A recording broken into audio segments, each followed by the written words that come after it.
tujuan dan prosedur pemeriksaan. Jadi kalian seperti biasa inform konsen pasien. Jadi assalamualaikum Pak, perkenalkan saya Dr. Anissa. Ibu Bapak, di sini kita akan melakukan pemeriksaan pada sarafnya Bapak. Di sini untuk mengetahui apakah ada abnormalitas atau tidak. Gimana Pak, apakah Bapak bersedia? Nah, pasien sudah bersedia. Tanyakan juga bahwa kita akan memegang beberapa bagian tubuhnya pasien. Bapak mungkin di sini pada saat saya melakukan prosedur pemeriksaan, saya akan menyentuh beberapa bagian tubuhnya Bapak, misalkan pada tangan serta kaki Bapak. Apakah Bapak bersedia? Nah, sudah. Terus setelah itu meminta pasien untuk rileks. Nah, di sini pasien itu bisa berbaring. Kalian dokternya berbaring atau duduk? Baring. Jadi minta pasien untuk berbaring. Jadi posisinya itu dia pasien supinasi atau berbaring terlentang. Silakan berbaring Pak. Lalu setelah itu lanjut. Kemudian memposisikan pinggul pasien dan lutut dalam posisi ekstensi dan tumitnya bersandar di tempat tidur. Nah, posisi ekstensi itu dia kakinya lurus. Lalu usahakan untuk kan baby skin pertama untuk pemeriksaannya tuh kakinya itu berada di area paling bawah dari tempat tidur. Gitu. Paham? Yang itu lanjut. Selanjutnya, babin skisai memilih alat yang tepat untuk babin skisai dan menggeser telapak kaki pasien di tepi lateral mulai dekat tumit dan melanjutkan di sepanjang tepi lateral sampai di dekat dasar jari. Apa alatnya untuk babin skin? Oke, lalu refleks. Jadi nanti minta untuk pasien buka kaos kakinya ya. Jadi kita akan gores dari sisi lateral hingga ke medial. Jadi kalian taruh tangan kirinya kalian di pergelangan kakinya pasien. Lalu setelah itu kalian gores mulai dari sisi lateral hingga ke medial. Dan cara goresnya itu dia cepat, tidak lambat. Paham? Jadi kalian pegang terus gores. Hasilnya positif jika untuk ibu jarinya itu mengalami dorsofleksi dan jari-jari lainnya itu bermekaran. Paham?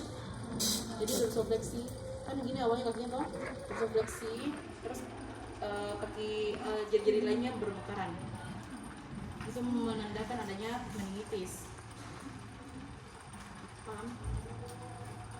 Paham kita? Kalau tidak paham, bilang ya. Oke, lanjut. Selanjutnya, Hoffman refleks membantu tangan pasien dorsofleksi di pergelangan tangan sehingga benar-benar rileks dan jari-jari setengah fleks. Kalau Hoffman sama Tromner sign atau refleks, kalian bisa minta pasien untuk duduk atau berbaring. Jadi caranya kalau misalkan dia berbaring, taruh tangannya pasien, difleksikan sedikit di area perutnya pasien. Lalu setelah itu, kalau Tromner kan tangannya kita taruh di jari tengahnya pasien.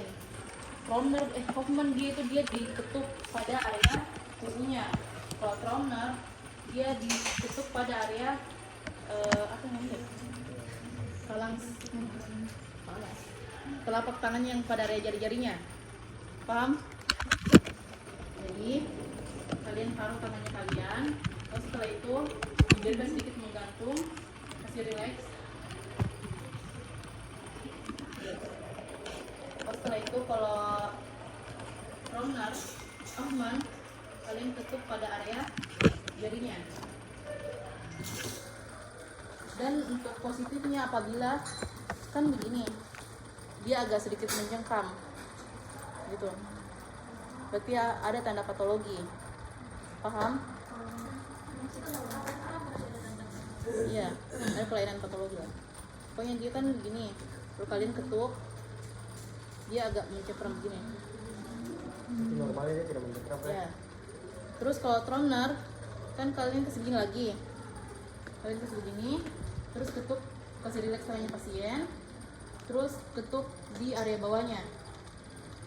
Dan positifnya itu apabila ada juga cengkraman, begitu.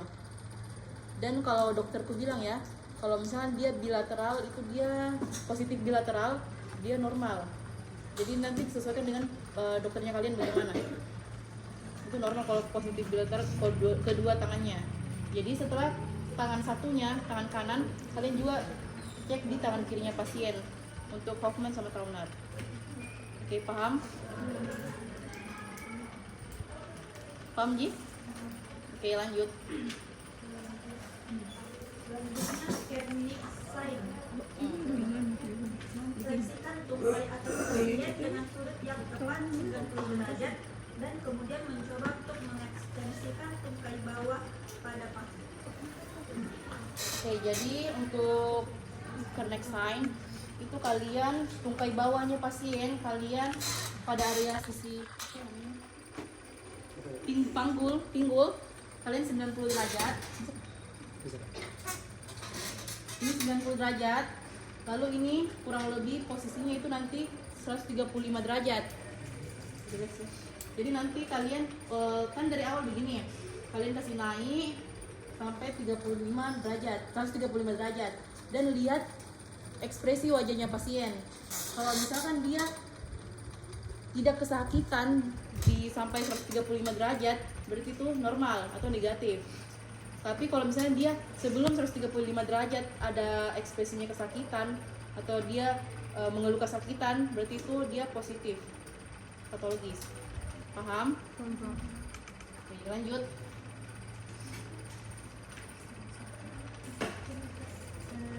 Selanjutnya Lasek sign. Memfleksikan paha ke pinggul sementara kaki dalam keadaan ekstensi pada lutut yang menyebabkan peregangan saraf siatik.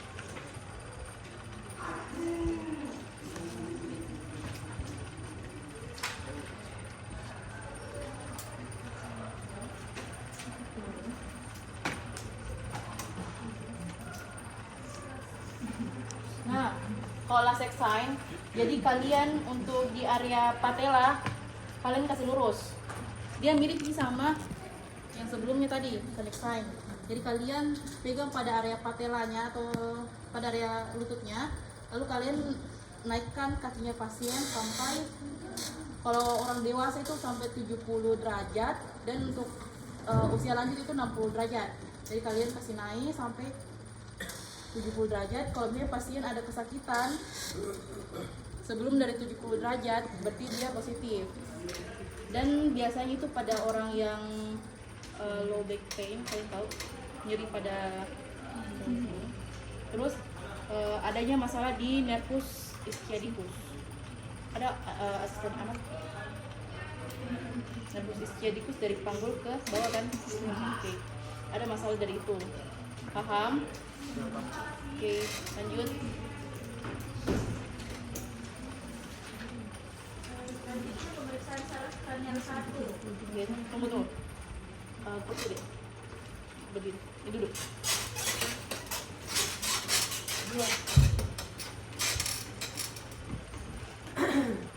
Jadi untuk pemeriksaan saraf kranial, kalian duduk di kursi.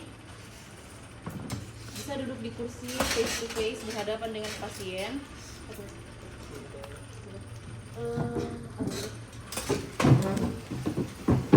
Bisa berhadapan pakai kursi begini. Saya juga tadi pasiennya duduk di tempat tidur tapi kalian yang berdiri. Paham? Oke, lanjut. Minta pasien untuk rileks, lalu memposisikan pasien dalam posisi berbaring atau duduk.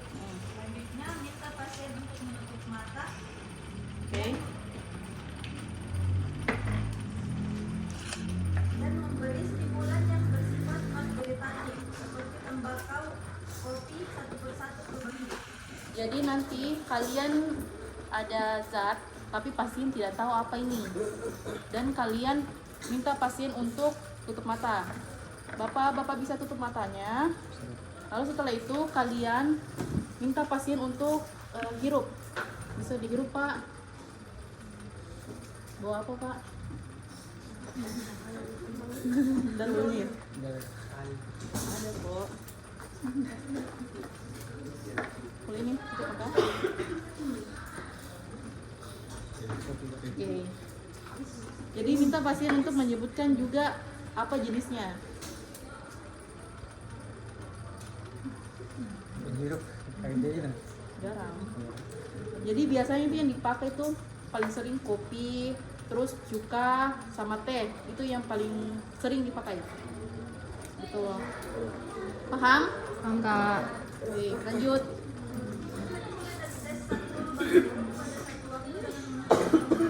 Oh iya, bisa diminta pasien untuk kedua hidungnya awalnya, terus minta pasien untuk tutup satu lubang hidungnya, baru kalian minta suruh hirup dan satu hidungnya lagi.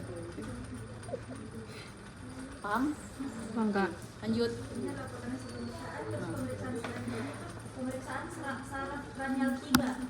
Siapkan pen light atau oftalmoskop untuk pemeriksaan saraf kranial 3. Minta pasien untuk rileks. Posisi mahasiswa sekitar 50 cm di depan pasien, dan mahasiswa harus mengamati respon terhadap cahaya. Dua pupil akan berkonstruksi diikuti dengan kembalinya ke sebagian diameter pupil sebelum tadi. Jadi untuk pemeriksaan saraf kranial ketiga kalian pakai pen light. Biasanya kalau dokter di sini pakai pen light, nanti kalian arahkan ke matanya pasien. Normal apabila kecil atau namanya konstrik. Namanya miosis. Nanti kalian minta pasien untuk lihat di area pen light kurang lebih 50 cm, baru kalian arahkan ke matanya pasien dan lihat perubahan dari pupil dari matanya pasien. Kan normalnya dia mengecil begini. Kalau misalnya dia ada membesar dua-dua, kan tidak normal kan kalau misalnya dia membesar baru kita center menggunakan cahaya, itu tidak normal.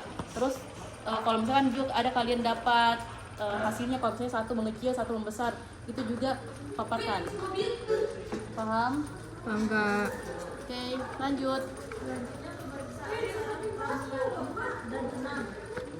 Jarak mahasiswa dengan pasien sekitar 1 meter.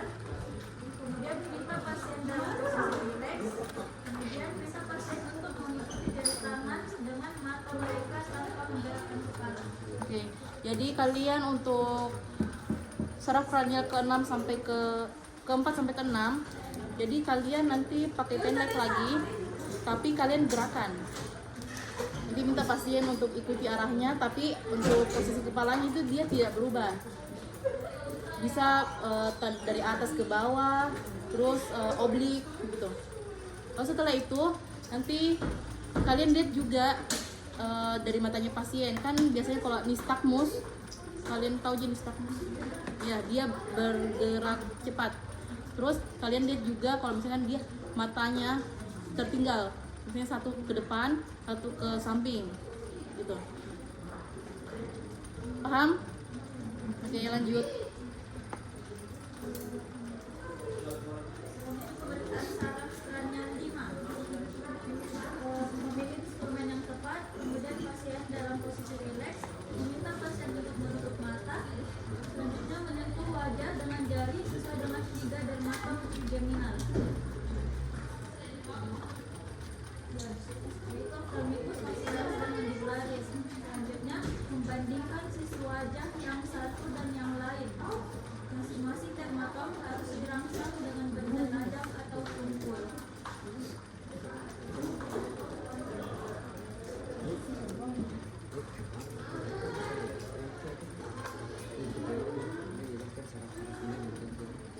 Di untuk saraf kranial ke-6 ada yang tahu bagaimana? Bagaimana dokternya kalian? Ini Ada yang tahu? lupa Kak. Saya agak lupa untuk saraf kranial ke-5. Oke, kita lanjut saja dulu ya. Ke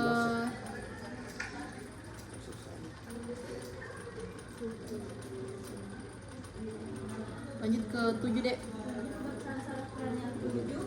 Pertama, memilih instrumen yang tepat, meminta pasien dalam posisi rileks. Pasien harus dapat menaikkan alis dan mengurutkan kulit dahi. Selanjutnya, pasien harus mampu menahan matanya yang tertutup, sementara pemeriksa mencoba untuk membuka mata pasien menggunakan jempol dan telunjuk. Selanjutnya, pasien harus membusungkan pipi tanpa mengizinkan udara untuk keluar melalui bibir, bahkan dengan tekanan ringan pada pipi oleh jari pemeriksa. Pasien harus menunjukkan gigi, mungkin sambil tersenyum dan cemberut atau menyeringai. Jadi untuk pemeriksaan saraf penilai ke-7 nanti kalian minta pasien untuk menaikkan alisnya terlebih dahulu, lalu mengerutkannya. Minta pasien untuk menaikkan alis, baru kerutkan alis. Nah,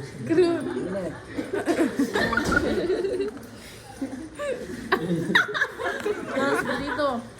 Kalian minta untuk naikkan alis sama kerutkan alis. Lalu setelah itu kalian minta pasien untuk kembungkan mulut. Baru kalian sebagai pemeriksa itu tekan pada pipinya. Dia bisa ya ditekan. Dia bisa tahan tidak? Gitu. Lalu minta juga pasien untuk menutup mata, baru kalian buka matanya pasien gitu. Tapi minta pasien untuk tahan, ya melawan. Jadi minta pasien untuk tahan itu agar kelopak matanya agar tertutup.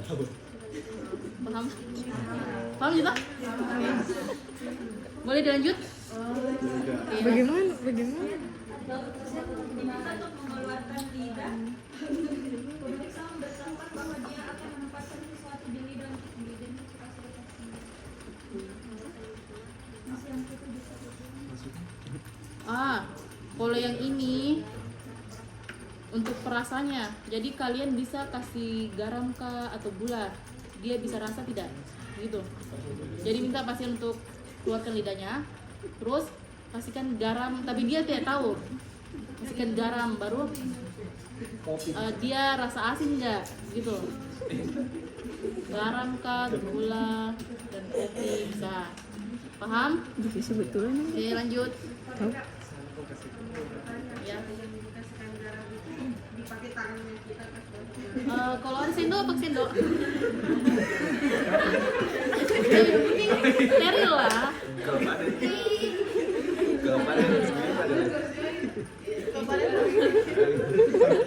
Paham? Paham nggak? Oke, lanjut. Selanjutnya pemeriksaan saraf kranial 9 dan 10.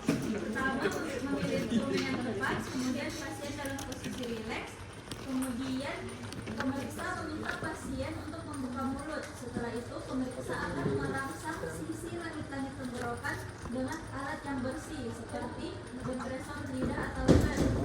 Dengan stimulasi salah satu palatum, otot-otot palatal harus berkontraksi dengan kuat dan bilateral.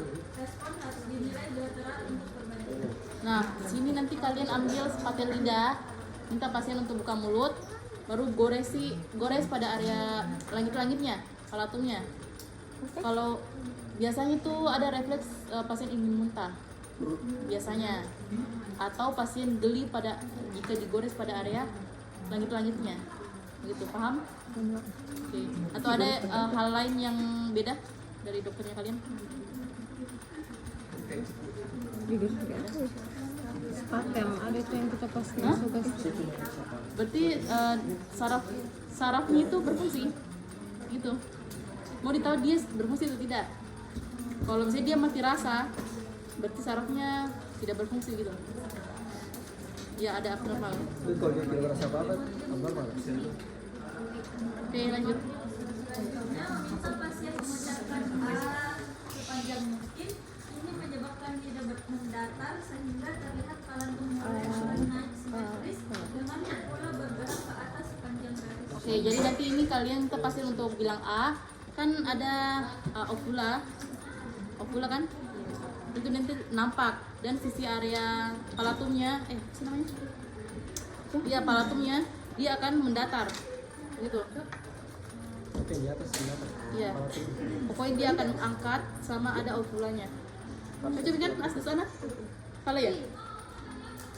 Palatum ini. Awalnya kata kalau kondisi klinis kalau dia punya tonsilitis harusnya nggak kelihatan. Berarti kalau tonsil kan dia membesar, gitu. Nanti kalian sampaikan saja apa yang kalian lihat. Oke, lanjut. Selanjutnya pemeriksaan saraf kranial 11. Pertama, memilih instrumen yang tepat, meminta pasien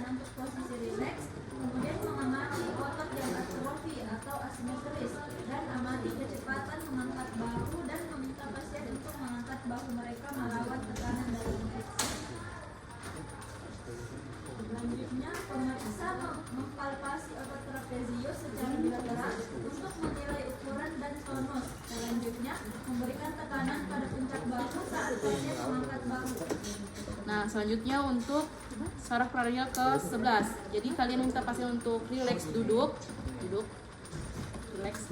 Lalu setelah itu kalian berada depannya pasien. Nanti minta pasien untuk tahan, bisa dikasih naik bahunya. Oke. Dikasih apa ya? Kasih tahanan ke bawah. Dia bisa melawan nggak?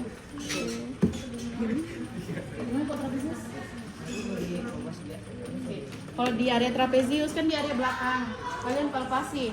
Ada tidak area otot yang mengecil? Begitu. Paham? Kalian palpasi biasa. Rasakan apakah ada otot yang mengecil. Oke. Lanjut. Selanjutnya, pemeriksa menempatkan telapak tangan di pipi pasien. Pasien diinstruksikan untuk memutar kepala sekitar 10 longitudinal searah letak telapak tangan pemeriksa. Pada saat yang sama, tangan lain pemeriksa ditempatkan pada lubang sternocleidomastoid. Nah, nanti kalian minta pasien untuk melawan tahanan. Bisa lihat ke sana. Oke, nanti kalian lihat pada musculus sternocleidonya. Dia nampak nggak? Gitu. Terus arah sebelah sana juga. Kalian kasihkan tahanan. Paham? Lanjut. Minta pasien untuk memfleksikan kepala mereka ke depan terhadap kanan, menempatkan tangan yang lain pada bagian belakang kepala dengan lembut untuk menopang leher bila ada pelemahan. Oke, nanti kalian minta pasien untuk menunduk seperti ini. Terus kalian minta pasien untuk lawan tahanannya. Nanti tangannya kalian di area wajahnya pasien, baru tahan. Terus kalau misalnya dia, tapi tangan satunya kalian taruh juga di area belakang, gitu. Kalau misalnya ada kelemahan, bisa kalian pegang. Sangga. Oke, lanjut. Selanjutnya, pemeriksaan saraf radial 12.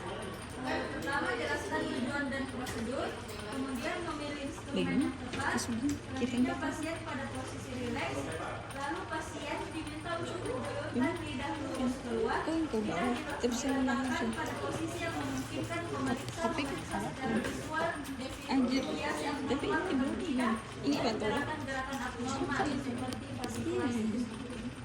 Kemudian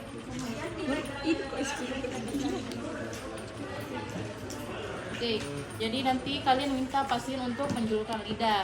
Lalu setelah itu minta pasien untuk lidahnya ke samping, kiri, kanan. Terus lihat juga, sebelum itu lihat juga apakah ada atrofi atau hipertrofi pada lidahnya pasien. Kan biasanya ada hipertrofi untuk pasien yang kanker gitu. Jadi kalian minta pasien untuk menjulurkan lidah. Terus kalian lihat apakah ada hipertrofi ataupun atrofi ataupun normal. Lalu setelah itu kalian minta pasien untuk menjulurkan lidah ke kanan dan ke kiri. Dia bisa mengikuti tidak ke kanan, ke kiri. Terus setelah itu kalian minta pasien untuk menggembungkan pipinya. Lalu minta pasien untuk taruh lidahnya itu di pipinya itu. Ini sama? Gitu. Oke, lanjut.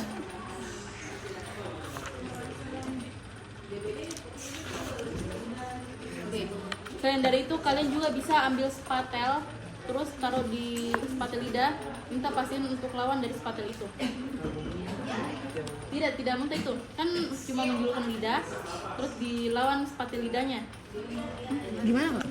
Spatelnya cuma di luar, iya, kayak Spatel dia akan keras. tidak usah di luar aja. Oh, dia dorong itu spatel. Dia dorong Ini kan spatel misalnya spatel, terus kalian taruh kayak di dorong begitu loh. Pakai lidah nggak sih? Paham nggak sih? Anggap ini spatel, ini lidah. Tapi ini lidah disuruh dorong ini spatel. Kan dorong begini ya, begini. Oh, ke samping. Oh, ya. Ya, good. Oh. Tidak, jadi Kak, Kayak di kepala tapi di lidah dong. jadi spatelnya yang mendorong lidahnya yang Dia melawan tangannya spatel kayak di kepala begini. Coba di lidah yang lakukan. Tapi ini dorong. Tidak seperti yang ini dan sini, tidak seperti sini. Kayak di kepala cuma di lidah. Belum, lawan arah. Ini seperti ke sana, lidah ke sana. Oke, Ari mau tanyakan? Ya. Melawan arah. Iya, kranial 5 itu tunggu dulu ya. Nah, begini kak, kan dia ada gimana? Di sini kan, jadi dia 1, 2 dan di mandibular kak. Jadi dikasih yang dingin, ikan yang dingin, gue yang tajam. Gue disuruh bandingkan di kanan, dia rasa tidak yang ketiganya itu kak. Rasa saya di itu dia begitu, betul gue ingat.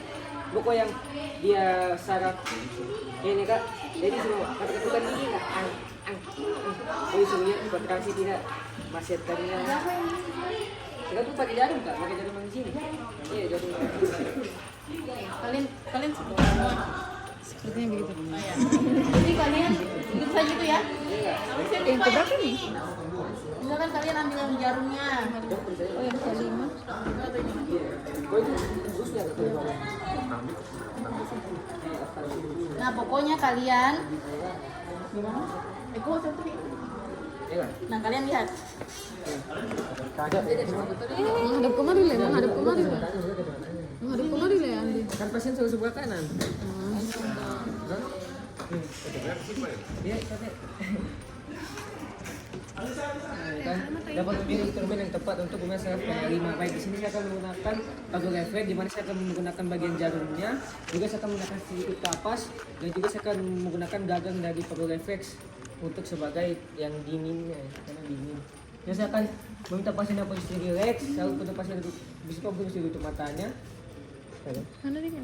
Selanjutnya saya akan menyentuh wajah dengan jari sesuai dengan 3 dermatom trigeminal, yaitu ophthalmicus, maxillaris, dengan mandibularis.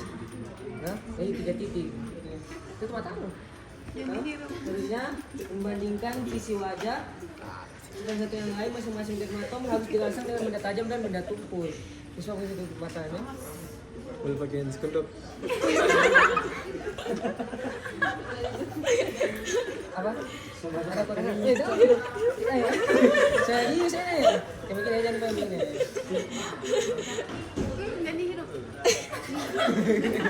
Tunggu, kenapa jadi muka taruh di situ? Bantalan. Oh, benda tajam. Itu kan singkat tuh begitu kan. Oke. Begitu. Nanti kalau misalnya beda dari punya aku, soalnya ini tidak bisa terdownload. Nanti aku kasih tahu lagi. Ada yang mau coba jadi dokter? Dulu. Siapa? Jangan asdos ah. Kan dia